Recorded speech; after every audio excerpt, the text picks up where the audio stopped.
Crystal clear, স্বচ্ছ কাচের আয়নার মতো পরিষ্কার বক্তব্য। যদি কোনো মাসআলায় কোরআন, সুন্নাহ, ইজমা, কিয়াস চার দলিলের সরাসরি দলিল থাকে কোনো আপত্তি নাই, ইঙ্গিতেও যদি দলিল থাকে ওইটাকে বেদাত বলার ক্ষমতা কারো বাপের বেটার নাই। শাইখে চরমনাই যিনি এবং ওনার ভাই যিনি সংগঠনের নেতা, দেখলাম বিজয় দিবস সম্পর্কে মাথায় বিজয় দিবসের একটা টুপি লাগাইয়া দেখলাম বিজয় দিবসের খুশিতে বিজয় দিবস উদযাপন করে এবং মিছিল করছে বিজয় দিবসকে কেন্দ্র করে। আমি চিন্তা করলাম বিজয় হয়েছে 16 ডিসেম্বর 1971। কত? 1971 সালের বিজয়, ওইটারে স্মরণ করে 2023-এর যদি 16 ডিসেম্বর যদি মিছিল করা যায় বিজয় দিবসে, তো নবী 570 খ্রিস্টাব্দে 12ই রবিউল আউয়াল প্রসিদ্ধ মতে জন্ম নিয়েছে, সেই নবীর আনন্দে খুশিতে আতিশয্যে মিছিল করলে যদি এইটা যদি বেদাত হয়, বিজয় দিবস আরো বড় বেদাত। টঙ্গীর ইস্তেমায় যদি জমায়েত হওয়া যায়, নতুন সৃষ্ট 100-200 বছরও হয় নাই, ওইটা বেদাত না। বেদাত ঢুকছে সব ঈদে মিলাদুন নবীতে। নিজেরা বেদাত বলার আগে আগে নিজের দিকে দেখবেন যে আমার কি বেদাত আছে। যদি জুমার দিন আদম নবীর মিলাদ, আদম নবীর বার্থডে জুমার দিন, এটা যদি ঈদুল আজহা, ঈদুল ফিতরের চেয়ে উত্তম হয়, আমার নবীর জন্মদিনটা ঈদুল আজহা, ঈদুল ফিতরের চেয়ে শাব্দিক অর্থে উত্তম হবে না?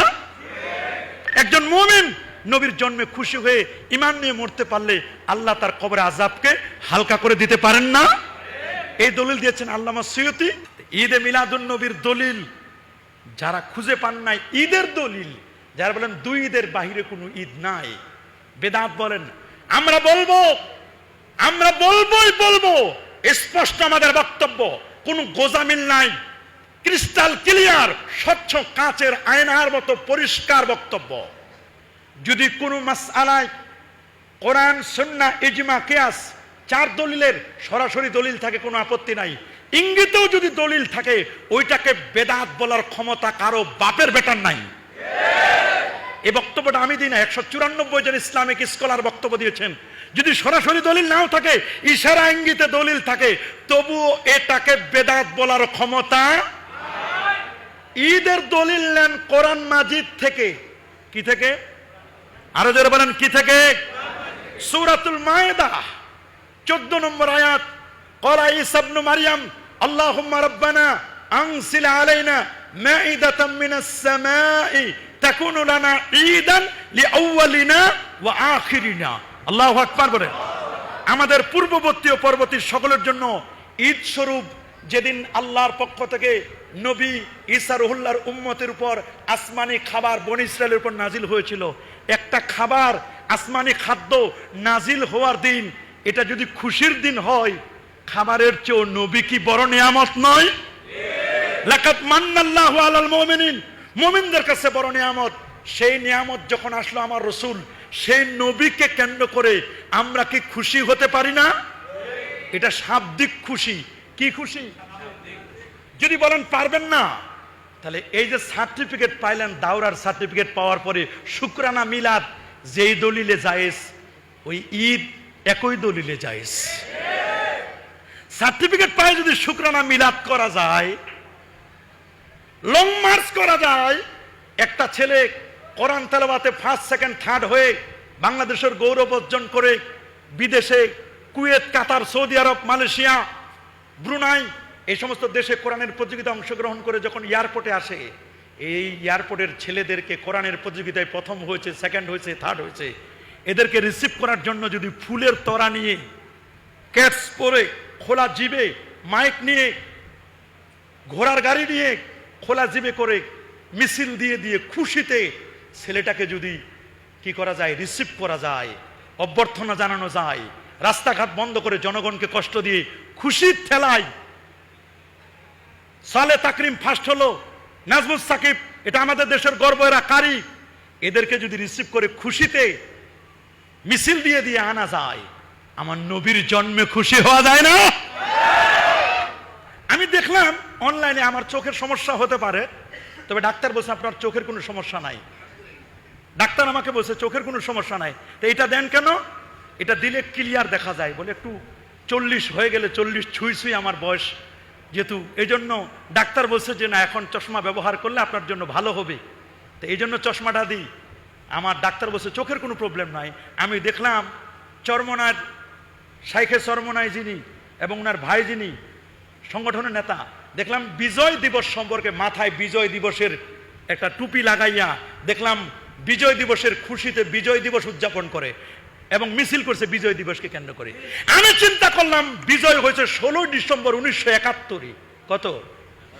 1971 সালের বিজয়। ওইটারে স্মরণ করে 2023-এর যদি 16 ডিসেম্বর যদি মিছিল করা যায় বিজয় দিবসে, যে নবী 570 খ্রিস্টাব্দে 12ই রবিউল আউয়াল প্রসিদ্ধ মতে জন্ম নিয়েছে, সেই নবীর আনন্দে খুশিতে আতিশয্যে মিছিল করলে যদি এইটা যদি বেদাত হয়, বিজয় দিবস আরো বড় বেদাত।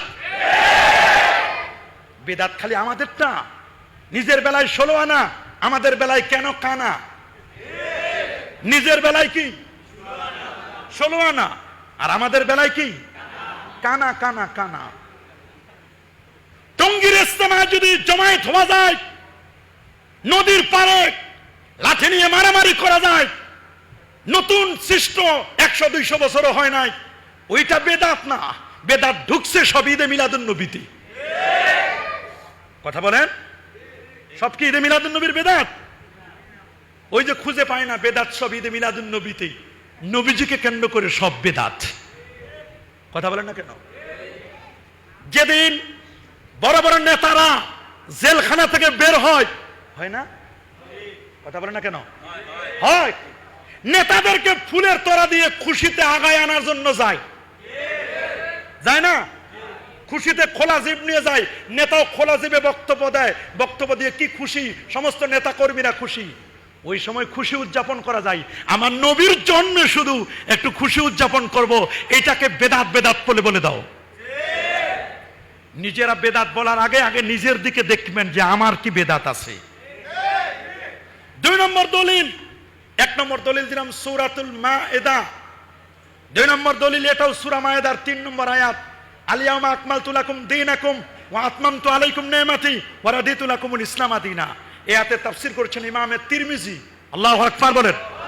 আর আল্লাহু আকবার। 3044 নম্বর হাদিস, সহিহ বুখারী প্রথম খণ্ড 24 নম্বর পৃষ্ঠায় 45 নম্বর হাদিস। আল্লাহু আকবার বলেন। আন ওমর ইবনুল খাত্তাবি রাদিয়াল্লাহু তাআলা আনহু আন্না রাজুলাম মিনাল ইয়াহুদ। ওমর ইবনুল খাত্তাব থেকে হাদিসটি বর্ণিত। ইহুদি এক লোক বলল, ইয়া আমিরুল মুমিনিন, হে আমিরুল মুমিনিন, আয়াতুন ফি কিতাবিকুম, তোমাদের কোরআনে এমন একখানা আয়াত আছে, তাকরাউনাহা, যে আয়াতটা তোমরা তেলাওয়াত করো, লাউ আলাইনা মাশারাল ইয়াহুদ নাযালাত লাত্তাখাযনা যালিকাল ইয়াওমা ঈদা। যদি আয়াতটা আমাদের ইহুদি সম্প্রদায়ের উপর নাজিল হতো, আমরা এই দিনটাকে ঈদ বানাতাম। আল্লাহু আকবার বলেন। ক্বালা, হযরত ওমর জিজ্ঞেস করলেন, আইয়ু আয়া, কোন আয়াত? ক্বালা, তিনি বলেন, ইহুদি বলল, আল ইয়াওমা আকমালতু লাকুম ইলা আখির আয়াত। হযরত ওমর বলছেন, কদ আরাফনা, কদ আরাফনা, আমরা জানি, যালিকাল ইয়াওমা ওয়াল মাকান আল্লাযী নাযালাত ফীহি আলান নবী সাল্লাল্লাহু আলাইহি ওয়াসাল্লাম ওয়া হুয়া কায়িম বিআরাফা ইয়াওমা জুমআহ। আল্লাহু আকবার। আমরা জানি আয়াত কবে নাজিল হয়েছে, এটা বিদায় হজ্জে আরাফার দিন। নবী যখন সাহাবা ইকরামদেরকে উদ্দেশ্য করে বক্তব্য দিচ্ছিলেন, আইয়ুহান নাস তারাকতু ফিকুম, আইয়ুহান নাস তারাকতু ফিকুম, হে মানব জাতি, আমি তোমাদের মাঝে দুটো জিনিস রেখে যাচ্ছি, লান তাদিল্লু মা ইন তামাসসাকতুম বিহিমা, তোমরা গোমরা হবে না, পথভ্রষ্ট হবে না, যতক্ষণ না তোমরা এই দুটোকে আঁকড়িয়ে না ধরবে। এই দুটাকে আঁকড়িয়ে ধরলে তোমরা গোমরা হবে না, এই দুটাকে আঁকড়িয়ে ধরো। বসে নবীর পর ওই দিনে একটা নাজিল হয়েছে, ওটা ছিল 2 ঈদ, এক হলো জুমার ঈদ, আর হলো আরাফাতের দিন, আরাফার দিন ঈদ, 2 ঈদে নাজিল হয়েছে। এটা আমরা জানি, এটা ঈদের দিন। আল্লাহর কোরআনের একটা আয়াত নাজিল হওয়ার দিন যদি ঈদ হয়, আমার নবীর চরিত্র ছিল গোটা কোরআন। আমার নবী যেদিন পৃথিবীতে শুভাগমন করেছে, নবীর জন্মের দিনটা, নবীর জন্মের দিনটা, এটাকে ঈদ বলা যাবে না? বলেন যাবে কি যাবে না? আরো জোরে বলেন, যাবে না? সহিহ মুসলিম, আমাদের দেশের কিছু ভাই আছে যারা বলেন যদি ঈদে মিলাদুন নবী ঈদ হয়, ঈদের দিন তো রোজা রাখা হারাম। বলে কি না? আপনারা বলেন ঈদের দিন রোজা রাখা কি? সবাই বলেন। বছরে 5 দিন রোজা রাখা হারাম। কয় দিন? পড়েন ঈদুল ফিতর, ঈদুল আজহা, 2 দিন। কয় দিন? আর আইয়ামুত তাশরিকের 3 দিন, 3 আর 2 5 দিন, বছরে 5 দিন রোজা রাখা হারাম। আমার রাসূল তো বলেন নাই যে নবীর জন্মদিনে রোজা রাখা হারাম। হ্যাঁ, নবীর জন্মদিনে রোজা রাখা কি হারাম বলছে? হ্যাঁ, এটা শাব্দিক অর্থে ঈদ। অনেক ঈদ আছে যে ঈদে রোজা রাখা সুন্নত, যেমন জুমার দিন ঈদ, যেমন জুমার দিন কি আশুরার দিন ঈদ। আশুরার দিনে আমরা রোজা রাখি না? জুমার দিনে রোজা রাখি না? আরাফার দিন ঈদ, এটা বুখারীর হাদিস দ্বারা প্রমাণিত। সুনান তিরমিজির 737 নম্বর হাদিস দ্বারা প্রমাণিত আরাফার দিন ঈদ। আপনারা আরাফার দিনে রোজা রাখেন না? কথা বলেন না। আরাফার দিনে রোজা রাখেন না? আরাফার ঈদ, জুমা ঈদ, আল্লাহু আকবার বলেন। এই ঈদে রোজা রাখা সুন্নাত। তোমরা যে আমাদেরকে বলো ঈদের দিন রোজা রাখা হারাম, দলিল নাও। সহিহ মুসলিম 1131 নম্বর হাদিস, খেয়াল করবেন। সহিহ মুসলিম 1131 নম্বর হাদিস। আন আবি মুসা আল আশআরি রাদিয়াল্লাহু তাআলা আনহু قال কানা আহলু খায়বার ইয়াসুমুনা ইয়াওমা আশুরা। খায়বারের ইহুদি যারা, তারা আশুরার দিন রোজা রাখতো। ইয়াত্তাখিজুনাহু ঈদান, আশুরার দিন তারা এটাকে ঈদ বানাতো। কি বানাতো? ঈদ বানাতো, ঈদ। ওয়ায়ুলবিসুনা নিসাহুম ফিহি হুল্লিয়াহুম, আর তারা তাদের নারীদেরকে, নিজের স্ত্রীদেরকে নতুন নতুন অর্নামেন্টস পরাতো। ফাসুমুহু আনতুম, এ ইহুদিরা তোমরা এদিন রোজা রাখো। হাদিস দ্বারা প্রমাণিত, সহিহ মুসলিমের হাদিস। ওইটা ঈদের দিন, ঈদের দিন নবীজি রোজা রাখতে বললেন। তাহলে আমরা বলবো তোমাদের নয়, বরং আল্লাহ রাসূলের তরিকা অনুযায়ী আমরা রোজা রাখি নবীর জন্মদিনে। সুবহানাল্লাহ বলেন। দলিল সহিহ মুসলিম 1162 নম্বর হাদিস, প্রথম খণ্ড 364 পৃষ্ঠা। আন আবি কাতাদাতা আল আনসারী, আন আবি কাতাদাতা আল আনসারী রাদিয়াল্লাহু তাআলা আনহু আন্নাহু قال ইন্না রাসূলুল্লাহ সাল্লাল্লাহু আলাইহি ওয়াসাল্লাম সুইলা আন সাওমি ইয়াউমিল ইসনাইন, নবীকে সোমবার দিন রোজা রাখা সম্পর্কে জিজ্ঞেস করা হলো। নবীজি বলেন ফিহি উলিদতু, সোমবার আমি নবীর জন্ম। ও ফিহি আমুতু, এই দিন, ঈদের দিন রোজা রাখা যাবে। ঈদের দিন কি করা যাবে? শাব্দিক অর্থে যেগুলো ঈদ। আরেকটি দলিল আমরা দিব যে 2 ঈদের বাহিরে আরো অনেকগুলো ঈদ আছে, আছে না? সুনান ইবনে মাজাহ 1064 নম্বর হাদিস। আন আবি লুবাবাতা রাদিয়াল্লাহু তাআলা আনহু, আবু লুবাবা থেকে হাদিসটি বর্ণিত। ইবনে আব্দুল মুনজির বর্ণনা করেছেন, আল্লাহর হাবিব বলেন ইন্না ইয়াউমাল জুমাতি সাইয়্যিদুল আইয়াম, নিশ্চয় জুমার দিন সপ্তাহের শ্রেষ্ঠতম দিন। ওয়া হুয়া আফজালু ওয়া আযমু মিন ঈদিল আযহা ওয়া ঈদিল ফিতর, জুমার দিন ঈদুল আযহা, ঈদুল ফিতরের চেয়ে উত্তম। কারণ কি? ফিহি খামসু খিলাল, 5টি বৈশিষ্ট্য আছে। নাম্বার 1, ফিহি খালাকাল্লাহু আদম। জুমার দিন ঈদুল আযহা, ঈদুল ফিতরের চেয়ে উত্তম। এদিনে আদম নবীর সৃষ্টি, আদম নবীকে জান্নাত থেকে দুনিয়াতে পাঠালেন, আদম নবীর ইন্তেকাল, এবং এদিনে কিয়ামত সংগঠিত হবে, এবং এদিনে বান্দা আল্লাহর কাছে যা চাইবে আল্লাহ তাই কবুল করবেন। আল্লাহু আকবার। যদি জুমার দিন আদম নবীর মিলাদ, আদম নবীর বার্থডে জুমার দিন, এটা যদি ঈদুল আযহা, ঈদুল ফিতরের চেয়ে উত্তম হয়, আমার নবীর জন্মদিনটা ঈদুল আযহা, ঈদুল ফিতরের চেয়ে শাব্দিক অর্থে উত্তম হবে না? শেষ কথা, কোরআন মাজিদে দলিল আছে। দলিল আমরা দেই নাই, যুগশ্রেষ্ঠ মুস্তাহিদ ইমামগণ দিয়েছেন। দলিল দিয়েছেন সূরা ইব্রাহিমের 5 নম্বর আয়াত, ওয়া যাক্কিরহুম বিআইয়ামিল্লাহ, নবীর জন্মদিনকে আইয়ামিল্লাহ বলেছেন সাইয়্যিদ হাওয়া, তিনি বলেছেন। 2 নম্বর দলিল সূরা ইউনূসের 58 নম্বর আয়াত, কুল বিফাদলিল্লাহ, যেটি আমরা আলোচনা করেছি। 3 নম্বর দলিল সূরাতুল হুদের 120 নম্বর আয়াত, ওয়া কুল্লান নাকুসু আলাইকা মিন আম্বাই রাসূল মা নুসাব্বিতু বিহি ফুয়াদাক। এই 3টা দলিল আমরা দিয়ে গেলাম কোরআনুল কারীম থেকে। এই দলিল আমরা দেই নাই, যুগশ্রেষ্ঠ ইমামরা দলিল দিয়েছেন। আর অনেকগুলো আয়াত রয়েছে, ওয়া যাখাযাল্লাহু মিসাকান নাবিন, সূরা আলে ইমরানের 81-82 নম্বর আয়াত সহ এই আয়াতগুলো প্রমাণ করে নবীর ঈদে মিলাদুন নবী ইশারাতান প্রমাণিত। সুবহানাল্লাহ বলেন।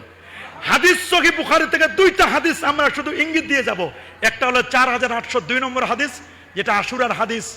ইমাম ইবনু হাজার আসকালানি 852 হিজরি আলেম, ইমাম সাখাবি 902 হিজরি আলেম আল আজবিবাতুল মারদিয়াত 1117 1118 তৃতীয় খণ্ডের এই কিতাবের মধ্যে বলে দিয়েছেন যে নবীর ঈদে মিলাদুন নবীর দলিল আশুরার হাদিসটা, এর চেয়ে বড় দলিল আর কিছুই হতে পারে না।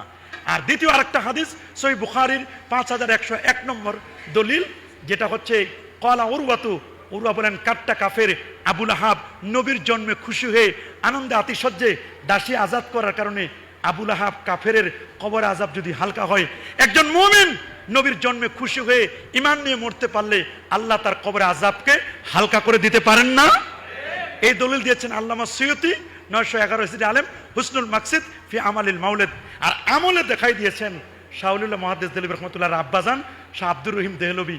তিনি বলছেন প্রতি বছর ঈদে মিলাদুন নবী করতাম, এক বছর কোনো খাবার দাবার পারলাম না, কতগুলো বুট, ছোলা বুট, চনা বুট আমি জমা করেছি। ঈদে মিলাদুন নবীর পরে, অনুষ্ঠানের পরে সবার সামনে দিলাম। রাতের বেলা স্বপ্ন দেখি আল্লাহ নবীর সামনে সাহাবায়ে কেরাম বসা, যে বুটগুলো তাবারুক হিসেবে দিয়েছিলাম সব বুটগুলো দিয়ে সবার সামনে, নবীর সামনে এগুলো খাচ্ছেন এরা। আল্লাহু আকবার। সুতরাং এটা নিয়ে কেউ দ্বন্দ্ব, কলহ এগুলো কেউ করবেন না। আল্লাহ আমাদের সবাইকে কবুল করুন। আমি হুজুরকে বসায় রেখে এত বড় বেয়াদবি করব না, যেটুকু করেছি এই বেয়াদবির জন্য হুজুরের কাছে আমি ক্ষমা চাচ্ছি। আল্লাহ সবাইকে কবুল করুন। ঐক্যবদ্ধ হয়ে আমরা যেন কাজ করতে পারি। হক্কানি রব্বানি পীর মাশায়েখগণ তারা মিলাদ করেছেন, কিয়াম করেছেন, ঈদে মিলাদুন নবী রেলি করেছেন, আমরাও করব। বাড়াবাড়ি করব না। আমার দুধ ভালো, আমার দুধ ভালো এটা বলবো, আরেকজনের দই দুধ টক এটা আমরা বলবো না, নিজেরটা ভালো বলবো। আমাদের দলিল আছে, আমরা আমাদের দলিলের নিরিখেই করি। সমস্ত দেওবন্দীদের মুরব্বী হাজি আমদাদুল্লাহ মহাজিরি বক্কি বলছেন, मैं फकीर मशरबी हाय, मैं हर साल मिलादर कैम्प करता हो, मैं कियाम में बेहद लुत्फ लज्जत पाता हो। প্রতি বছর আমার বাসায় মিলাদ করি, কিয়াম করি, নূর নবীর তাজমে সম্মান করি, ইজ্জত করি, সালাম জানাই, এতে মজা পাই, স্বাদ পাই। তোমরাও মজা পাবে, তোমরাও স্বাদ পাবে, খালি বেদাত বলো না, স্বাদ পাবা। আল্লাহ সবাইকে কবুল করুন। আমি সাবের কাছে দোয়া চেয়ে, আপনাদের কাছে দোয়া চেয়ে আমার অসমাপ্ত বক্তব্য এখানে শেষ করছি। ওয়া আখিরি দাওয়ানা আনিল হামদুলিল্লাহি রাব্বিল আলামিন। আসসালামু আলাইকুম ওয়া রাহমাতুল্লাহি ওয়া বারাকাতুহু।